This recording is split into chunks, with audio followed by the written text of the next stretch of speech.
We hope. Right, so we have lunch at 1. I think we're good for time. So we've had 5 crazy years, and the last 5 crazy years have been crazier than the last 50. I think we're about to enter 5 even crazier years.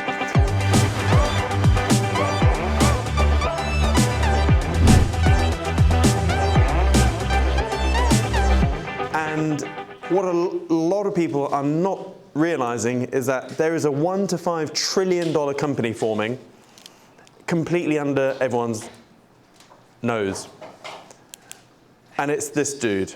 Now, there are some Elon Derangement Syndrome people probably in this room. Okay, and it was interesting. I was at this AI dinner, a couple of weeks ago, and I wasn't even talking. Someone else brought the word Elon up, and this guy had like this anaphylactic shock. This guy just went full on like anti-Elon, and I was like, holy shit! Like, it's like, you know, his whole family had been like destroyed by him or something. And this guy just went off on one, and I was just sat there, just very quietly thinking, what has happened, or what external stimuli has that person gone through to develop this form, this very violent anti-reaction to a topic. And so as he was like just frothing at the mouth and steam coming out of his ears, I was just like doodling, like what are the learning points here? And what I wrote was that I had a few little things. I said, harboring negative opinions based on outdated data, which forms an entrenched and incorrect negative belief system, will perpetually blindside you. And I was writing this about this guy. You'll then find yourself in situations that don't make sense, miss opportunities, or even just lose money. Bad things happen when your ideologies do not match reality. And reality is always the ground source truth answer. And the reason I've started with this outdated data, etc., like he was going, oh, he's got like 20,000 space Starlink satellites out there, 4,000 of them are defunct and just being litter, and I was like, and I didn't correct him. I just wanted to get more data from him. In fact, just curious, how many Starlink satellites do you think are in orbit right now? 12,000, that's ridiculous. Really Close, 10,000. It's just a smidge under 10,000. How many are defunct, do you think?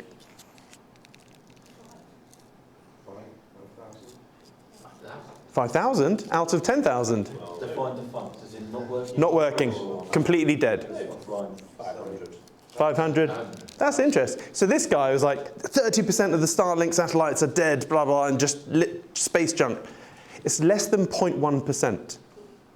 0.1%, that's it. At a stretch, 0.2%. And like, he just didn't know that. And that when a defunct satellite becomes completely kaput, they deorbit it, and it completely burns up. So, yeah, anyway. So I was just thinking, wow, there are a lot of people that are experiencing EDS. And the thing is, whether you like the person or not, you need to judge the output, not the sentiment. So I completely agree that people may not like his character. You know, he's got, as I said, 16 kids. He's done all sorts of crazy shit. I completely get that. I'm not defending his character. What I'm defending is his output. And I know in RT there's a few people with EDS, so you're not going to like this presentation. But please, just suspend your personal opinions on him, whether you like him or hate him. Judge the output and what's happening and what he's doing very quietly. Because what I'm about to show you is something which he cannot legally say to the public. But if you just watch the jigsaw, put the jigsaw pieces in place, you'll see what he's actually doing. So, what is this new MegaCorp then? It's all of his main companies. He has a few other interests, but these are the 5 companies. Now, the reason he cannot say this is one big company is because these are existing structures. These are existing entities with shareholders and boards and stuff like that. And he's got a million lawsuits going on. Like, there are people in XAI suing Tesla. In fact, there are shareholders in every company suing each company. So Tesla had a bunch of GPUs and lent that compute power to XAI. Guess what? Tesla shareholders are now suing him for that. So there's all sorts of things that he cannot say. But when you look at the output, you'll see that this is literally a megacorp. So first of all, with Tesla, people think it's just a car company. It's not. And even Jason Calacanis, I don't like Jason Calacanis, but he said something completely spot on. He said, within a few years, or maybe 5 years, people will completely forget that Tesla was a car company, or is it? So let's look at infrastructure. It is the world's most efficient company in terms of manufacturing. There's no other company on the planet that can set up like giga-scale size factories. Out of something like the 20 largest buildings on the planet, I think 15 of them are Elon's, like as in Teslas. He's making chip fabs. So you know there's a big old hoo-ha with Taiwan, with TSMC. Historically, it takes 12 years to spool up a chip fab. So a chip fab is a massive factory that makes chips. So you have ASML in the Netherlands, which is advanced lithography, which makes these wafer-thin sort of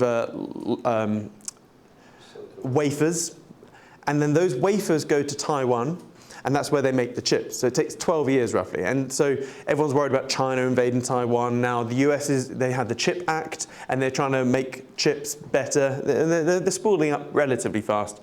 And historically, so that has always been one of the bottlenecks. And also, Tesla has been reliant on Jensen from NVIDIA for a long, long time. And now Elon's gone, actually screw it, I'm just going to set up my own chip fab. And the rate that this new chip fab is spooling up is faster than the world has ever seen, to the point where he's already making chips more efficient than NVIDIA. And when you're looking at just the scale of the gigafactory in Reno, and that's, he's got many factories this size. I mean, compared to the Pyramid of Giza, I mean, it's just nuts. You then have cars, autonomous taxis, buses, and haulage. They are just going to completely redefine transport. It's going to massively drive costs down and eventually to zero.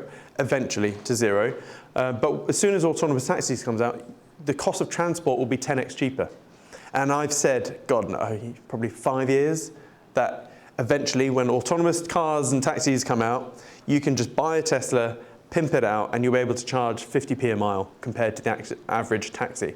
I did a 17-mile taxi trip the other day. It cost me £45. The other day, it was 2 days ago. I was like, £45 for 17 miles. I was like, yeah, it would have cost a few pounds on a robo-taxi. And again, with haulage, like if you have, I have lots of friends that have haulage companies, there is no loyalty between haulage company and the client. If let's say Tesco's has a contract with some haulage company, and then someone else came in and went, hey Tesco, I can do this 5p a mile cheaper, they'll be like, boot, yes, take you in. Now imagine if you had an autonomous haulage company filled with robots in the back that will drive 10 times cheaper, it will drive 18 hours a day, no stop, no mandatory stops, and then when it gets there, it will charge up, the robots will unload for you and unload and then reload, and by the time that's all happened, the battery's fully charged and it can go off again. Like, I really want to set up a haulage company and just start stealing contracts. And like this, I think is impressive. Like, wait, for perspective, someone recently went from the East Coast, sorry, the West Coast, so LA area, all the way to New York in a self-driving Tesla. It took 58 hours, 0 interruptions. So there was the human didn't have to go, oh shit. It literally just went there through motorways, cities, back road countries, the mountains, completely autonomous. You've seen the car that delivers itself from the factory yeah. to the yeah. owner.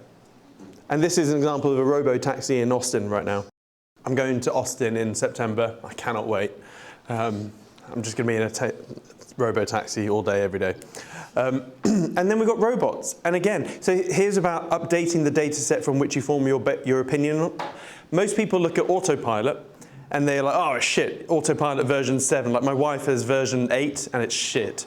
It's like having a 14-year-old driver like a 14-year-old that barely knows how to drive, and it can stay in the lane and accelerate and decelerate, but anything dodgy is like, ah!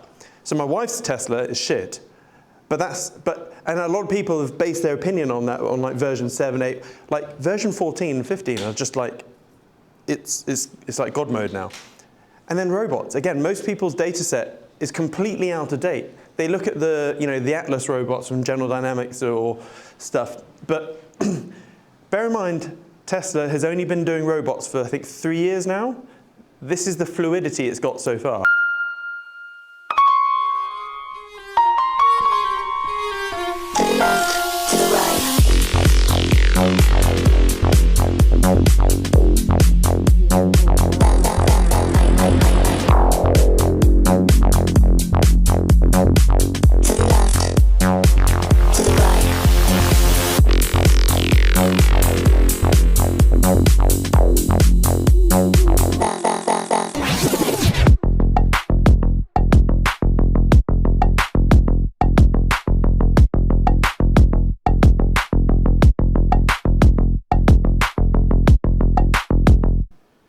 Now, the key thing with the robot is the hands. The ability or the capability of a bipedal robot is all in the hand. So the human hand is 27 degrees of freedom.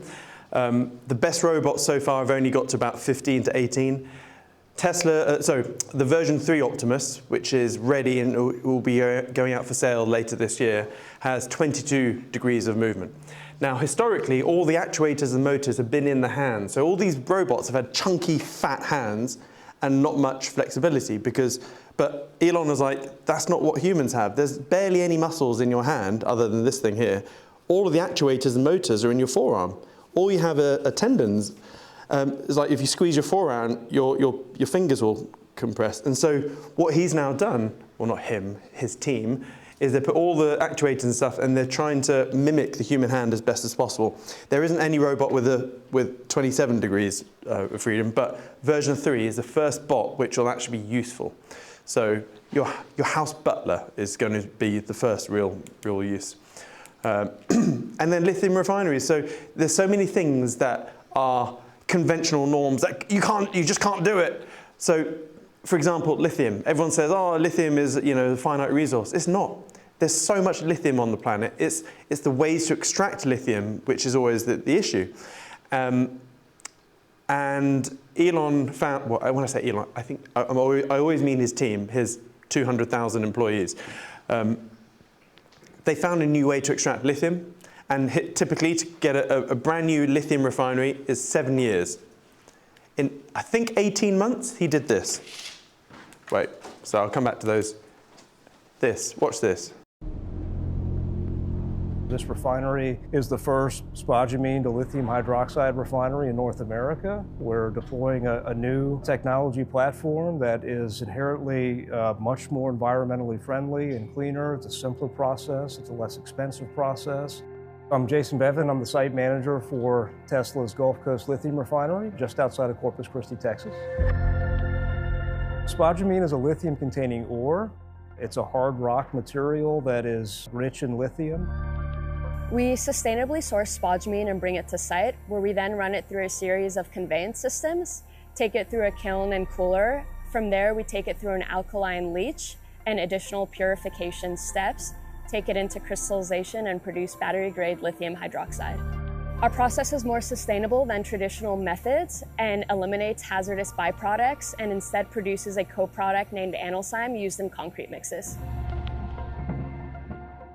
From breaking ground in 2023 to running rock through the kiln in 2024 to start a full integrated plant startup now in 2025, we've achieved the fastest time to market for this first of its kind technology. By removing many of the traditional stage gate hurdles seen in large projects, we were able to complete feasibility, design, and construction in parallel, significantly accelerating our construction timeline. This refinery really enables us to have access to the critical minerals for energy storage, for battery manufacturing, and ultimately for EV growth. And it enables us to accelerate Tesla's mission by regionalizing supply chains for battery minerals and materials, by providing jobs, by cutting emissions from the transportation network that's required for those supply chains. It really allows us to usher in energy independence for North America.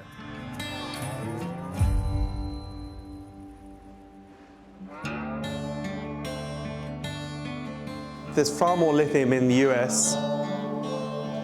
There's more than enough lithium in just the US to power all the world's batteries. And they've done this in two and a bit years, which experts said it would take 7 to 8 years. Also, the byproduct of this spodumene thing is that it helps with concrete manufacturing. The Boring Company uses a lot of concrete, and so does SpaceX. So if you were to value this lithium refinery on its own, it'll be worth X. But when you incorporate it with other things, every mini business here, when I say mini, it's massive, every massive business that he has within his group is a force multiplier to other bits and bobs. We then have SpaceX. Oh, I've moved past batteries and solar cells. They've just made a new battery breakthrough. They've just patented it this week. That's interesting. And then solar cells are just getting so darn cheap. Right, SpaceX. We have the bridge, which is basically rapid reusable rockets. He aims for a Starship launch every 10 minutes. I don't know when he's planning that. I mean, one a day would be really awesome, but 10 minutes is going to be absolutely phenomenal. And the reason they can do that is because they're catching these rockets with the chopsticks, and all you have to do is just refuel them, just like an aeroplane. Again, not been seen before.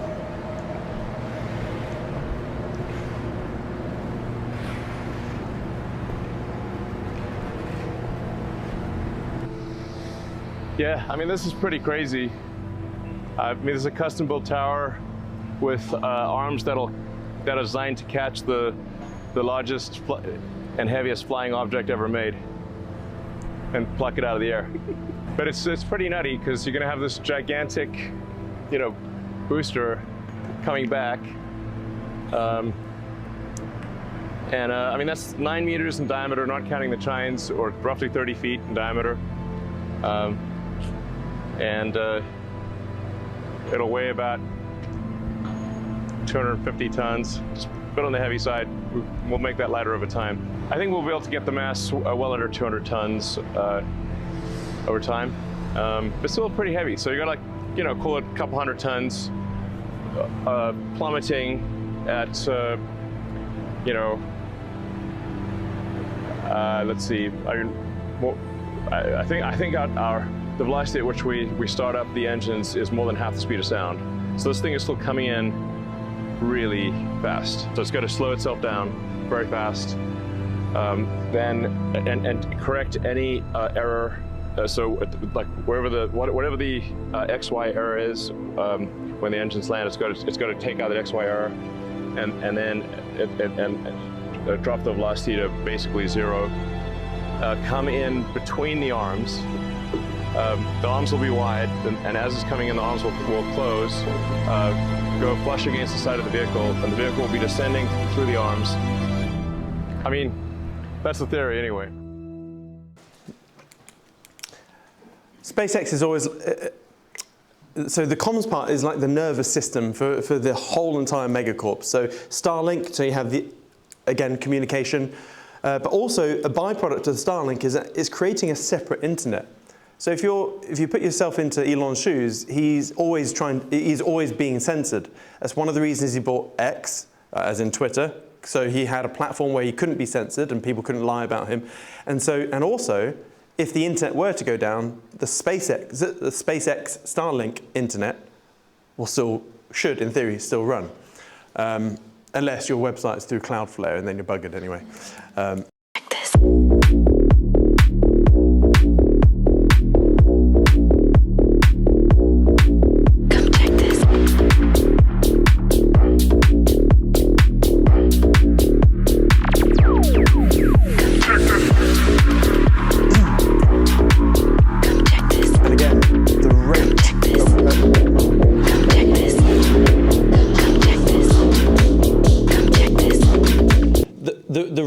at which the amount of Starlink satellites are going up is also increasing. So there are 2 contracts issued, one to SpaceX, one to Blue Origin, so Bezos is one. So Bezos is trying to do a Starlink type network, and he's now not suing just yet, but he's asking the FCC for more time. So they allowed him to launch, I think, 4,000 or 5,000 satellites. Obviously, he's never got to orbit yet, and so he's asking for more time, but the contract clearly states he has to do it by a certain time. Meanwhile, SpaceX has just asked permission to launch 1 million orbital data centers. 1 million. It's different levels. And then we have, again, space infra.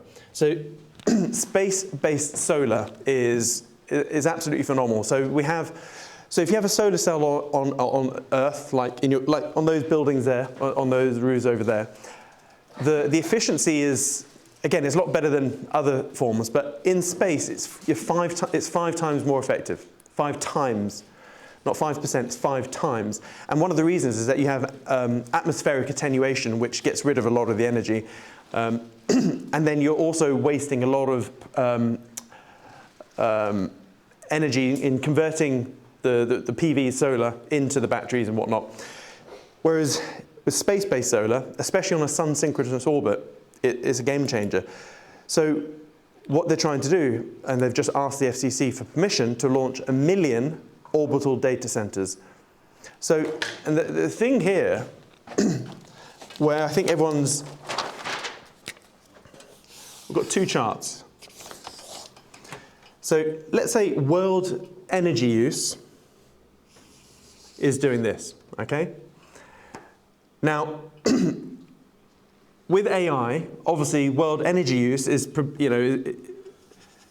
is something like that, right? And so everyone's like, hey, we need way more energy generation. Energy generation is the bottleneck for AI because we just don't have it. China are trying that, they're still going to be behind, but they're doing way better than the US. But the thing is, all of this energy demand is not for normal world use. It's just for AI. It's just for crunching numbers. It's just, it's just for crunching weights. So you have 2 lines here, basically. I don't know how to draw this. So humanity as we know it, ignoring the AI stuff, we're actually fine for terrestrial-based energy generation. But to really generate all of the energy that's needed for the AI spike, actually, it should and it needs to be done in space, because space-based solar is 5 times more efficient. These sun-synchronous data centers will be always facing the sun. You don't need to waste energy with liquid cooling because you put the radiator into the dark side, and therefore it can not evaporate the heat, but dissipate the heat. So you're basically spending no energy on cooling. And so, yeah, I think this is where all of the energy should go in terms of energy generation. So he's trying to build these orbital data centers so we can just beam back the bit streams to Earth. That's really all we need. Yes? I read something recently that said Japan was planning to put a conference around the world of solar energy cells, that they were going to basically put a belt around the world. I saw that Twitter thing. It said they're the first. It wasn't on Twitter, but it was, Oh, yeah. I can't remember where I saw it, 10 times or something. Yeah, Caltech in 2022 were the world's first to do space-based solar. Japan are trying. Elon is literally the only person that can actually get infrastructure up there. He does 95% of all orbital payloads. So just SpaceX is 95% of all the things that go into space. And that includes that, he's beating China and everyone else. So that's what it should look like. It'll be more on a polar grazing orbit, roughly 600 to 800 kilometers above Earth. It's sort of a sweet spot, and constantly facing the sun. And then Moon and Mars bases, again, for the infrastructure. So Mars is his ultimate goal, but they've fully pivoted to a moon base. So they're aiming to have a moon base fully functional within the next 10 years. And it's going to look like this. So they're creating, so this will be the version 4 Starship. the one without a heat shield. So it'll be a lot lighter, a lot bigger, and roughly 200-ton payload. Version 3 Starship is 100-ton payload. So it's going to land, it's going to take some stuff out. It'll then lower itself horizontally, like so. And then the robots, Optimus, will come out. It'll be packed with robots, don't forget. It'll then chop it in half. Well, not all of it.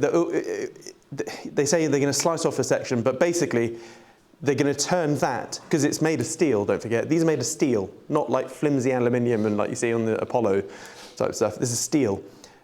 And then they're going to make a moon base out of the actual vessel. And then for the radiation, because there's intense radiation on Mars, they're going to have to cover it in moon rock.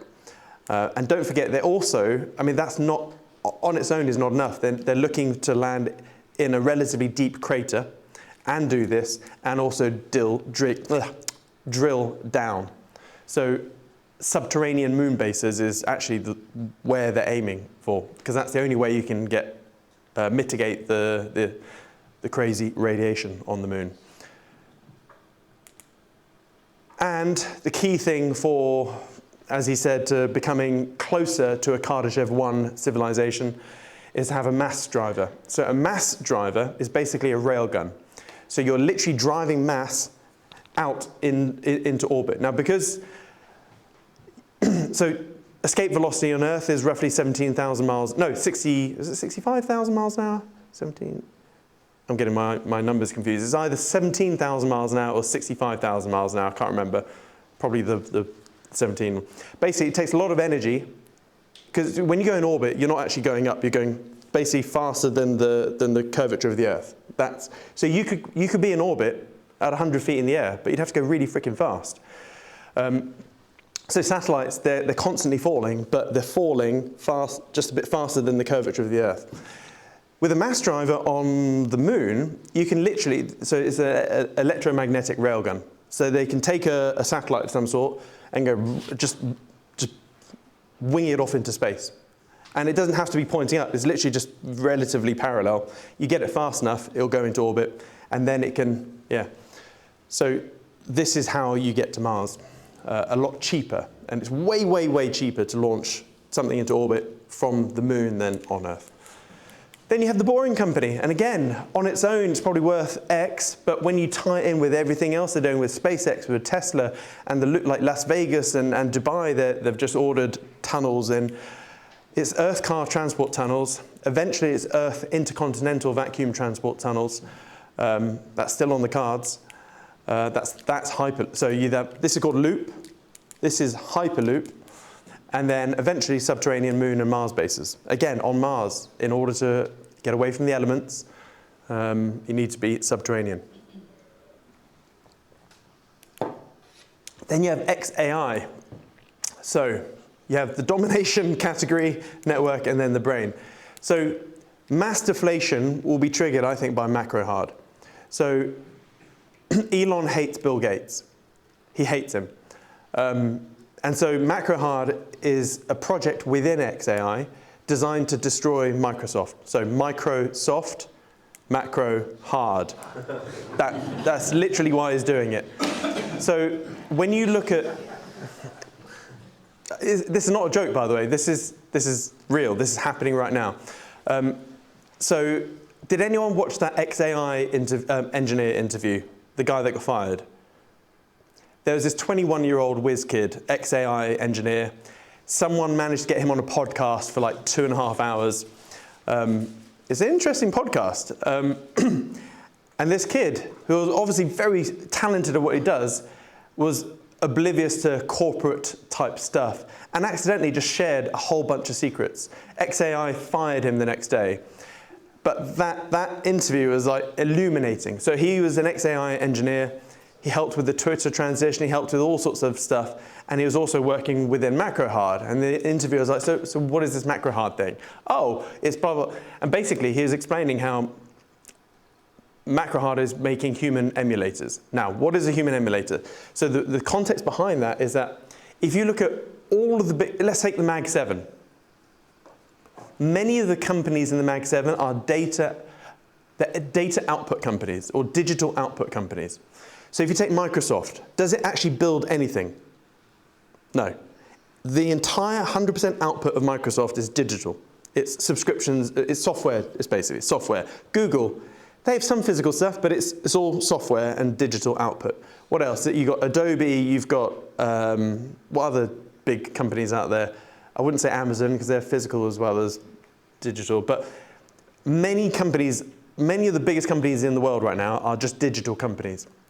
So Elon looked at Bill Gates and it was like, okay, Microsoft, all you do is digital output. Well, I can destroy that. So as a business owner, and many other business owners, and I know Tim, I've known Tim for about 15 years now. We met first in a digital entrepreneurs group a long time ago in a London thingy. Tim is a very clever guy, by the way. He's very humble. But we've been in this loop where, you know, as a business owner, we're always looking for the next piece of software that makes our lives easier or faster or cheaper. Or if you're bookkeeping, you want QuickBooks or Xero, you want something to take receipts. And like, as a business owner, we're always looking for new software. And then there's a learning curve. You're like, oh, I've got to learn this new CRM or blah, blah, blah. All businesses go through this. And all businesses are paying subscriptions to software, whether it's MS365, Google, blah, blah, blah. So what Elon has come up with Macrohard is like, we need to create autonomous AI agents that are not making new softwares, because everyone's chasing the software game. We need to create human emulators. So in a business, a typical business, you'll have HR, sales, marketing, finance, product delivery, software, blah, blah, blah, blah, blah. Well, we need to emulate every single type of job spec there is. And so this human emulator can go into a business and use any software. So if your business has QuickBooks, Xero, Infusionsoft, or HubSpot, a bunch of Google Sheets, I don't know, Microsoft Outlook, etc. Like, this Macrohard emulator will come into your business and it will be able to use all of those different software better than you can. So it's basically agents to replace humans. So that's phase one. Phase two is once they've got a nice amount of businesses all using Macrohard agents, eventually the Macrohard agents will go to the biz owner going, hey, everything's been good. Are you happy with my work progress so far? Yeah, it's really good. By the way, you're paying 20 grand a month on subscriptions to Microsoft, Google, blah, blah, blah. I've just created a new bit of software and I can do that all for free for your existing subscription. Would you like me to do that? Okay, sure. And then it just deletes all of the subscriptions to Microsoft, Google, blah, blah, blah. And it's just and remember what I said earlier?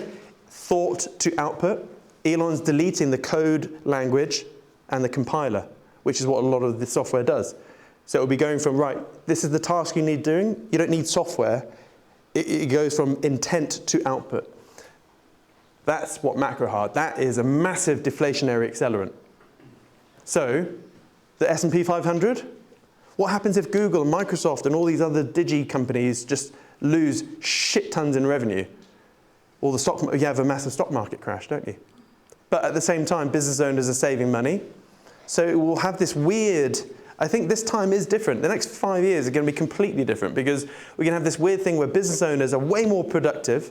They're paying less in outgoings, but there will be a stock market crash. And honestly, I can't compute what will happen. I know, I can see all these little bits and bobs coming in, but yeah, so this massive building is called Macrohard. They're building another data center right next to it called Macroharder.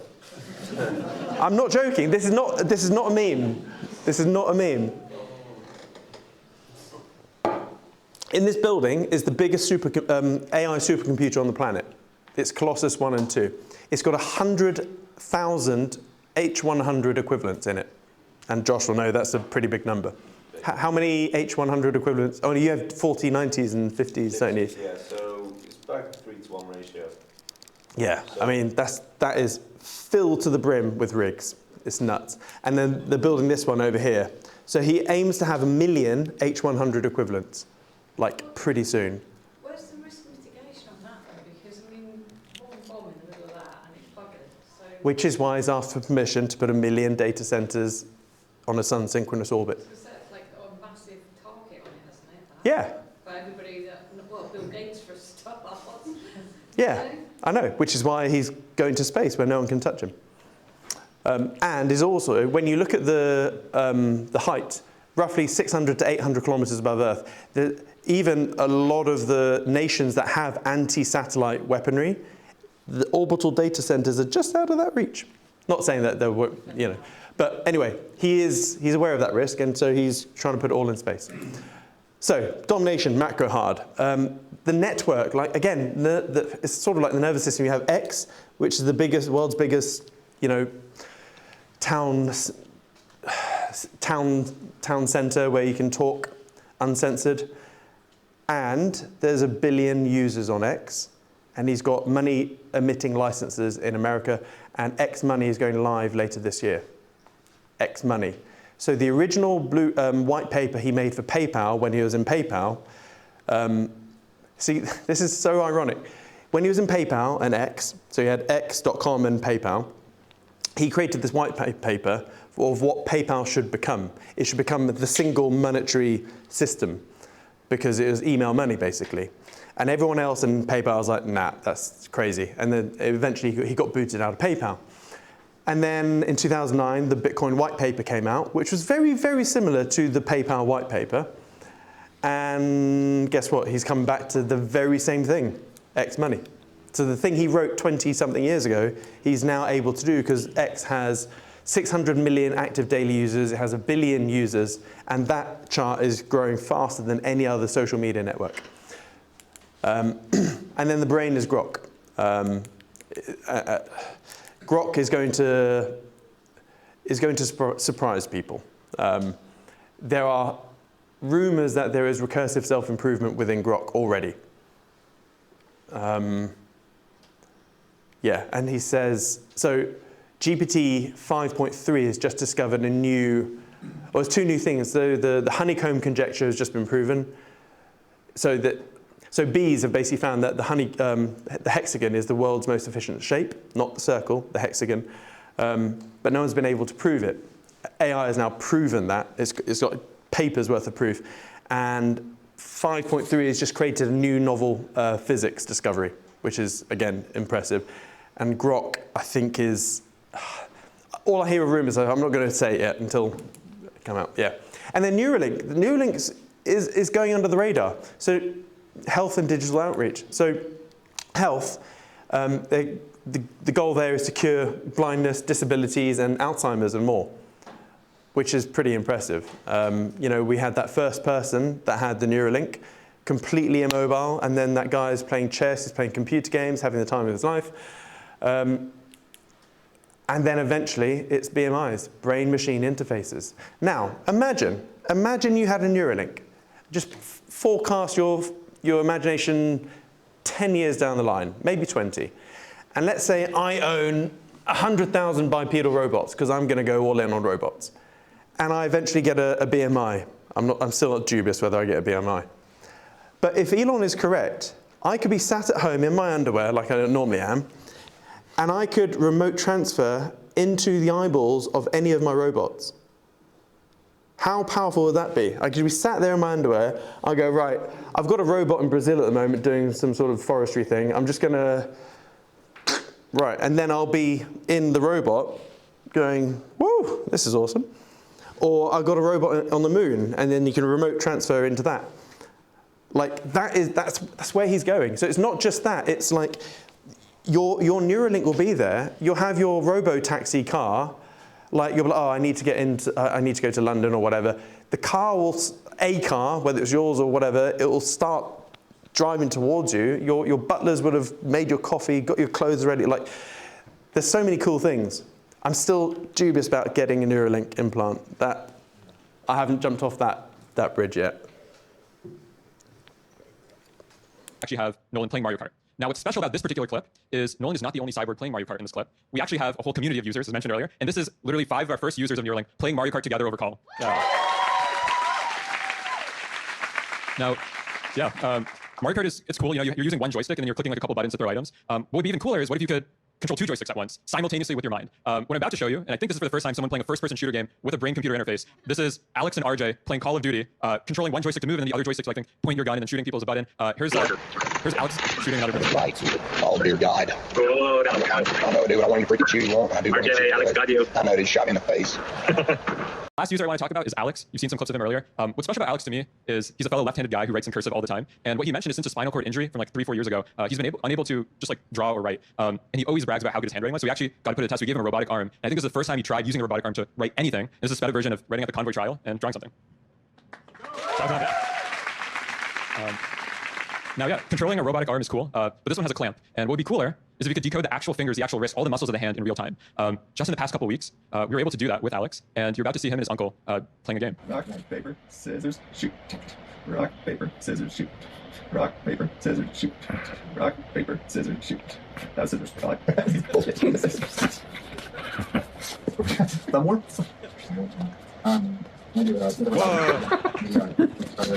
Cool. Controlling, yeah, that's pretty dope. How cool is that? Paraplegics can play computer games with their mind. And again, you may hate Elon, but look at the output. He's literally changed those people's lives, which I think is cool. So a probable soon-ish outcome, because I'm very wary of putting dates on stuff these days. So self-driving cars, buses, and haulage transform culture and rapidly drive down costs. And I say culture because it's going to have a bigger impact than you think. The average Briton spends £300 per month on transport. Car, fuel, insurance, petrol, like everything. Car parking tickets, all that sort of stuff. Like the cost of transport will 10x down. Again, eventually you'll have way less cars on the road and less traffic. Yo, happy Valentine's. Macrohard destroys not just companies, but industries. That's the key word there. Macrohard will destroy industries. At least one Starship launch per day. And eventually, the vast majority, percentage-wise, of AI compute will be done from the orbital data center. You just cannot generate enough electricity on terra firma as quickly as you can in space. And the only way to do that is with the space bridge, which is what Starship is. No one else has that Starship capability. And then there will be tens of millions of Optimi, which will just make businesses easier, more efficient. And yeah, I made a bet, in fact, I'll probably find it. Who was on the ski trip? Yep. Oh yeah, there's a few here. So I have a friend who I went to school with, and we're still friends, and yeah, he's called Durant. And we have these bets. It started off years ago like 100 quid bets, and then it was like £1,000 bets, and then £2,000 bets. And then whilst we were like hungover on the ski trip, we were talking about robots and... That's all right. We were talking about robots and stuff. And he's like a typical Norfolk country bumpkin boy. And he's like, nah, fuck it, that will never happen. So we spontaneously came up with a new bet. It's not on the computer, I'll just play it. New bet with Darren. And it is that Siam, by 2030, Siam will have built a 2-story house, 3 beds, signed off by building control, i.e. a legal house to live in the UK, all by robots. This includes a brick house and all the plastering, plumbing, electrics, roofing, brackets, whatever a normal house is. How much do you want this to be? 2 grand or more? Sounds a bit pussy. 5 grand? Easy money. Boom, that's our next bet. We've got like 5 bets all in parallel at the moment. By 31st of December 2030. Now, yeah, so I know nothing about building, but for shits and giggles, I'm going to buy 30 or so Optimus Primes, not Primes, Optimi, and I'm going to set up a building company. And I've been mapping it out just very casually. And like to build a building, there's a lot that you need to be able to tick. You need plastering, electrics, foundations, you need the surveying, you need all the other bits and bobs, like scaffolding. Like there are so many industries that go towards building a house. But the thing is, even if I'm late, and I probably will be late, if you can just nail, like, let's say I screw up massively, I lose a £5 bet, but out of all of that, I go, actually, I've nailed scaffolding. That's millions of pounds of revenue that I can just like steal from scaffolding companies. Like scaffold, like, yeah, I'm actually learning a little bit about building now, just going through this. But like scaffolders charge a lot of money, like especially for commercial property building. Like it's tens of thousands of pounds per month sometimes. So if you can just, if I can just nail one aspect of that building and infrastructure, I mean it's millions of pounds. But just for shits and giggles, I think it will be done. I can do it. And the cool thing, what Elon said, is that I think he was talking about chef. It was like, let's say you taught your Optimus robot at home your favorite fry-up, the way that your mum used to do it or whatever. Your robot will learn that, and then every other Optimi will also know that. But then, let's say there's a Michelin-star chef on the other side of the planet that just taught it a new dish. All of a sudden, your Optimi will also know how to cook that dish. So I'm thinking, wait a minute, we're building. I just need at least someone in the world, some master bricklayer, to show an Optimus how to do bricklaying, and then my robot will also be able to do it. So to begin with, I'm going to buy or rent or pay a bunch of builders, plumbers, to teach it stuff, but eventually someone around the world will also teach it. So you'll just have this capability. And I just think, moving forwards, would it hurt to have 30 robots at your disposal that could do anything you want, work 18 hours a day and not moan and not go on holiday? Where's the competitive edge though? If we've got a load of Optimuses or Optimi or whatever as well, Yeah. they all know what everybody else knows. It's execution, and there will be a gap, this execution gap, and also, so one, the ability to buy them to begin with. So version 3, which is launching this year, it's going to be like $30,000 in America. It'll be like £35,000 in the UK because of tax. Not many people will be able to buy that, and not many people, like the naysayer that stemmed this whole presentation, he's never going to buy one. There will be all these naysayers that just won't believe it. And then once you've got those capabilities, it's then executing to go and get contracts, whether you're setting up a cleaning company with robots, or like I've got a friend who's a landscaper. And I was like, so what do you do with your landscape stuff? He goes in, he gives a quote. The customer will probably have a rough picture of something they found on Twitter that they want to do, blah, blah, blah. He gives them the quote, and then they go, yeah, go for it. Then him and 2 mates go in and just tear up the whole garden, and then over the space of 6 months will build this, whatever they've done. And I was like, how much do you charge? He was like, oh, it could be 15 grand, it could be 60 grand, it depends on, but 6 months. I was like, yeah, and I can only have like 3 jobs at a go. I was like, well, and I didn't say this to him, but I thought, if I had 30 robots, I could just go and quote half the price and get it done in a month. Like, you could just swarm the project with like 10 robots and just get it done way faster. I know your brain's ticking, Harry, because you're in the construction world. I was, yeah. So there's so many things, there's so many gaps. But then eventually, the cost of an Optimi, version 6, it's like an Apple iPhone. Eventually, well, actually, the iPhones are going more expensive, but the cost is going to get way cheaper. They're going to get way more effective, and then businesses will be like, actually, I'm paying Siam all this when I could just buy my own robots, and then so there will be a period at some point, 5, 10 years, where I may lose loads of contracts, and I've got like 1,000 robots, and I don't know what to do with the robots. I don't know. It'll be a champagne problem. And then at some point, X money is one of the world's most used currencies. Yes? Going on the last point there, do you think that will be used by robots, like more substituted bots? Yeah, exactly. It could be agents and robots. Like if I'm going to send my Optimus down to the shops to buy my groceries, he's not going to have a bank account, is he? He's going to have a little NFC chip in his fingertip, probably with X money that will convert to pound sterling, and then he'll like, swipe. Another question. Do you think that will sort of drive a lot of like Web3 applications with like the whole uses of agents and robots? And Yeah. sort of, because you don't need a create data with anything. Correct. That's why we launched handshake58.com. And also, even websites. Websites are there to convey what your business does to other humans. So you have to tart it up, make it look pretty, have the right words to try and be a dog whistle type calling to your prospective customer. With an agent, you don't need to go fanny around with all that bollocks.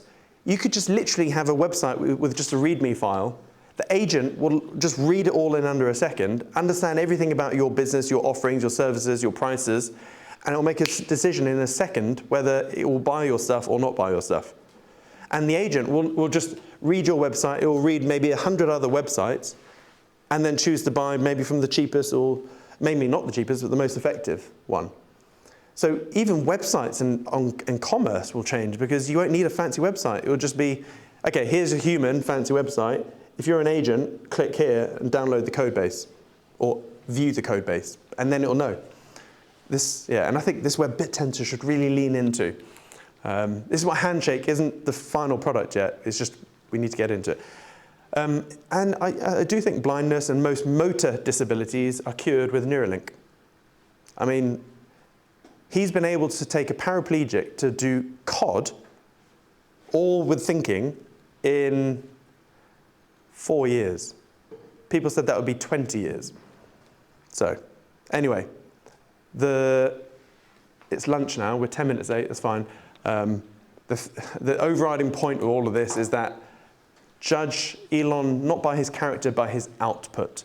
And yes, Elon's own estimations may be 1 to 7 years late, but he also always follows through on what he does. And I think all those 5 companies is basically one mega corporation. And I know SpaceX has just gobbled up XAI. There's going to be another reverse merger. You know, Tesla's got to be gobbling up something else soon. You know, and he's trying to merge his 5 companies as best as he can. But ultimately, yeah, it's one big megacorp.